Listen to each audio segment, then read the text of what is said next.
অনেকেই তাকে আইনের এনসাইক্লোপিডিয়া হিসেবে উল্লেখ করেন। দেশের খ্যাতনামা অনেক প্রতিষ্ঠানে আইন উপদেষ্টা হিসেবে কাজ করার বিশাল অভিজ্ঞতা ছিল তার। বচি বিনয়ী স্বভাবের অন্তর্বর্তী সরকারের ভূমি এবং বেসামরিক বিমান পরিবহন ও পর্যটন মন্ত্রণালয়ের উপদেষ্টা এবং বিশিষ্ট আইনজীবী এএফ হাসান আরিফের কথা, যার মৃত্যুতে দেশ হারিয়েছে একজন তুখোড় আইনজীবীকে।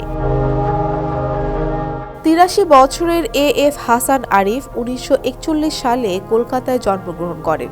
সেখানেই তার শিক্ষা জীবন শুরু হয়। কলকাতার সেন্ট জেভিয়ার্স কলেজ থেকে মাধ্যমিক এবং উচ্চ মাধ্যমিক শিক্ষা সম্পন্ন করেন। এরপর স্নাতক এবং এলএলবি ডিগ্রি সম্পন্ন করেন কলকাতা বিশ্ববিদ্যালয় থেকে। ভারতের পশ্চিমবঙ্গের কলকাতা হাইকোর্টে ১৯৬৭ সালে আইনজীবী হিসেবে কাজ করেন তিনি। এরপর ঢাকায় এসে তিনি বাংলাদেশ হাইকোর্টে কাজ করা শুরু করেন। হাসান আরিফ সুপ্রিম কোর্টের জ্যেষ্ঠ আইনজীবী ছিলেন। তিনি ১৯৭০ সাল থেকে আইন পেশার সঙ্গে জড়িত ছিলেন।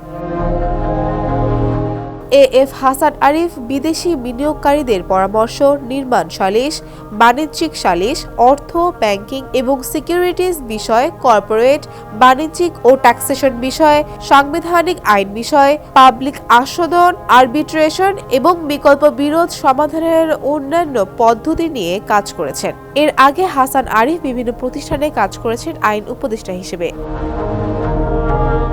এএফ হাসান আরিফ ২০০১ থেকে ২০০৫ সালের ২৮ এপ্রিল পর্যন্ত অ্যাটর্নি জেনারেল হিসেবে দায়িত্ব পালন করেছেন। এছাড়া ফারুক উদ্দিন আহমেদের নেতৃত্বে তত্ত্বাবধায়ক সরকারের আইন, বিচার এবং সংসদ বিষয়ক মন্ত্রণালয়, ভূমি এবং ধর্ম মন্ত্রণালয় বিষয়ক উপদেষ্টা হিসেবে দায়িত্ব পালন করেন তিনি।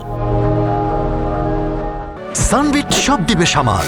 সানবিট ম্যাজিক প্রেস ডিশওয়াশিং এর মাথা ঘোরানো সলিউশন।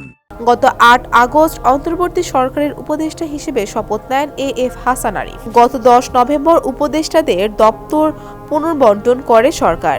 এ সময় ভূমি মন্ত্রণালয়ে তার অধীনে রাখা হলেও বেসামরিক বিমান পরিবহন ও পর্যটন মন্ত্রণালয়ের দায়িত্ব দেয়া হয়। ফৌজিয়া ফারিহা, ডেস্ক রিপোর্ট, সমকাল।